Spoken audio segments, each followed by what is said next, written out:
तुम लोगों ने कभी सोचा है किसी तीसरे इंसान की वजह से दो लोगों का रिश्ता क्यों टूट जाता है? वो इसलिए क्योंकि जब हमारी लाइफ में कोई अननोन पर्सन आता है तो हमें उसे जानने की बेताबी होती है और हम उस शख्स को जानने में इतने खो जाते हैं कि हम उस इंसान को भूल जाते हैं जो हमेशा से हमारे साथ है। पता है जब ये किसी लड़की के साथ होता है तो उसे कैसा लगता है? उसे इस बात से जलन होती है कि अब कोई है जो उससे उसकी इंपॉर्टेंस छीन लेगा। और जब लड़की के अंदर ये फीलिंग आती है तो वो आमतौर पर तुम्हें नहीं बोलेगा कि उसे जलन हो रही है। वो ये सोचकर चुप हो जाएगा कि कहीं तुम उसकी सोच को गलत ना समझो, उसका वो तुम्हारी फिक्र करना कहीं तुम्हें पिंजरे में कैद करना ना लगे। और जब लड़का तुम्हें ये सब बोलता है, समझाता है, तो तुम बोलती हो कि वो मेरा दोस्त है, तुम ज्यादा मत सोचो। अब तुम्हें वो कैसे समझाए कि वो इन चीजों से इतना परेशान हो चुका है कि वो रात को ठीक से सो भी नहीं पा रहा। लेकिन उस लड़के की भी एक लिमिट है, वो तुम्हें एक हद तक ही समझा सकता है। लेकिन फिर एक वक्त आएगा जब वो खुद को समझा रहेगा, क्योंकि उसे इस बात का एहसास हो जाएगा कि उसका तुम्हें समझाना फिजूल है। और जिस दिन उसे इस बात का एहसास हो गया कि उसके बोलने या उसकी बातों से तुम्हें कोई फर्क नहीं पड़ता, उस दिन वो खुद को समझा रहेगा और वो खामोश हो जाएगा। और जब एक लड़का खामोश होता है तो उसका मतलब है कि तुमने उसे खो दिया, क्योंकि वो जिसे चाहता था तुम वो नहीं रही। तुम किसी को जानने में इतना खो गई कि तुम उसके वजूद को भूल गई। उसे डर था तुम्हें खोने का, कहीं तुम किसी और की ना हो जाओ। और अब देखो तुम खुद को, तुम सच में किसी और की हो गई।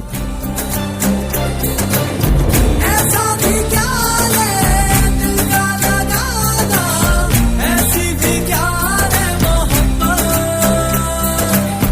आंखें